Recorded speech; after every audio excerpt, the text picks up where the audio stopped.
Hello guys, welcome back. അപ്പോൾ ഞാൻ വീണ്ടും വന്നിരിക്കുകയാണ് പുതിയൊരു വീഡിയോ ആയിട്ട്. അപ്പോൾ ഈ വീഡിയോയിൽ പറയുന്നത് തുണ്ട് എന്ന് പറയുന്ന സിനിമയുടെ റിവ്യൂ ആണ്. അപ്പോൾ നമുക്ക് വീഡിയോയിലേക്ക് പോവാം. കണ്ണപ്പൻ ആൻഡ് റിയ ഷെറീഫ് എഴുതി റിയാഡ് ഷെറീഫ് സംവിധാനം ചെയ്ത് തിയേറ്ററുകളിലേക്ക് എത്തിയ സിനിമയായിരുന്നു തുണ്ട്. ബിജു മേനോനാണ് ഇതിൽ മുഖ്യ റോൾ ആയിട്ട് അഭിനയിച്ചിരിക്കുന്നത്. ബിജു മേനോനെ കൂടാതെ നൗഷാദ് അലി, ആനന്ദ് അനിൽ, ഷൈൻ ടോം ചാക്കോ, ഉണ്ണിമായ തുടങ്ങിയവരും സിനിമയിൽ പ്രധാന റോളുകൾ അഭിനയിക്കുന്നുണ്ട്. സിനിമയെപ്പറ്റി പറയുകയാണെങ്കിൽ ഫസ്റ്റ് ഈ ടൈറ്റിൽ ആ ഒരു ഭാഗം, അതായത് നമ്മുടെ സിനിമ തുടങ്ങുന്ന ഇതിൽ കോപ്പിയടികളെ കുറിച്ച് കുറച്ച് ചിത്രീകരിച്ചിട്ടുണ്ട്. അത് കോപ്പി അടിക്കുന്ന കുറേ രീതികൾ, അത് ദൃശ്യാവിഷ്കാരം ചെയ്തേക്കുന്ന രീതി അത് അടിപൊളി. ഓരോ ഷോട്ടും അടിപൊളിയായിട്ട് തന്നെ സംവിധായകൻ അത് എടുത്ത് സൂപ്പറായിട്ട് തന്നെ കാണിച്ചിട്ടുണ്ട്.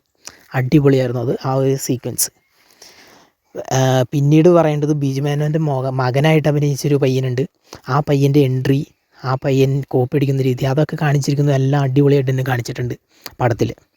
തുടക്കം ടൈറ്റിൽ കാർഡ് വരെ പടം വെരി അടിപൊളിയായിട്ട് ഇൻട്രസ്റ്റിംഗ് ആയിരുന്നു. പക്ഷേ ടൈറ്റിൽ കാർഡ് കഴിഞ്ഞ് പടത്തിലേക്ക് തുടങ്ങിക്കഴിഞ്ഞ് കഴിയുമ്പോൾ പിന്നെ വരുന്നത് ഒരു വക ലാഗ് അടിപ്പിക്കുന്ന കോമഡിക്കൊന്നൊരു ഡെപ്ത് ഇല്ലാത്ത പോലെ എനിക്ക് ഫീൽ ചെയ്തു. പിന്നീട് അങ്ങോട്ട് ഈ പടം പോരാന്ന് തന്നെയായിരുന്നു എൻ്റെ അഭിപ്രായം. അതായത് ബിജു മേനോൻ അത്യാവശ്യം കുഴപ്പമില്ലാത്തൊരു ഡീസൻറ്റ് പെർഫോമൻസ് കാഴ്ചവെച്ചു.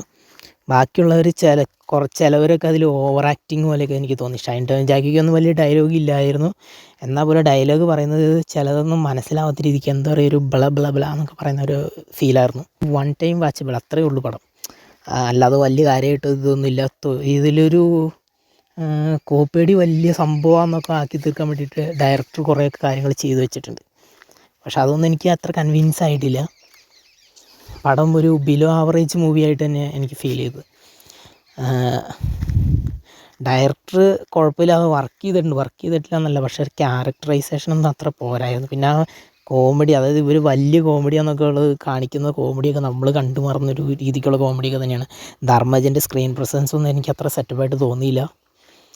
ധർമ്മജൻ ഇതിലൊരു ക്യാരക്ടർ അഭിനയിക്കുന്നുണ്ട്, പക്ഷേ ധർമ്മജൻ്റെ സ്ക്രീൻ പ്രസൻസ് ഒന്നും എനിക്ക് അത്ര സെറ്റപ്പായിട്ട് തോന്നിയില്ല. പടം ടോട്ടലി ഒരു വേസ്റ്റ് മൂവി എന്ന് പറയാൻ പറ്റില്ലെങ്കിൽ തന്നെയും ഒരു ബിലോ ആവറേജ് മൂവി തന്നെയായിരുന്നു തുണ്ട് എന്ന് പറയുന്ന സിനിമ എനിക്ക് സമ്മാനിച്ചത്. വീഡിയോ ഇഷ്ടപ്പെട്ട് കഴിഞ്ഞാൽ ലൈക്ക് ചെയ്യുക, സബ്സ്ക്രൈബ് ചെയ്യുക, ചാനലിൽ സപ്പോർട്ട് ചെയ്യുക. അടുത്ത വീഡിയോ കാണുന്നതായിരിക്കും. ബൈ.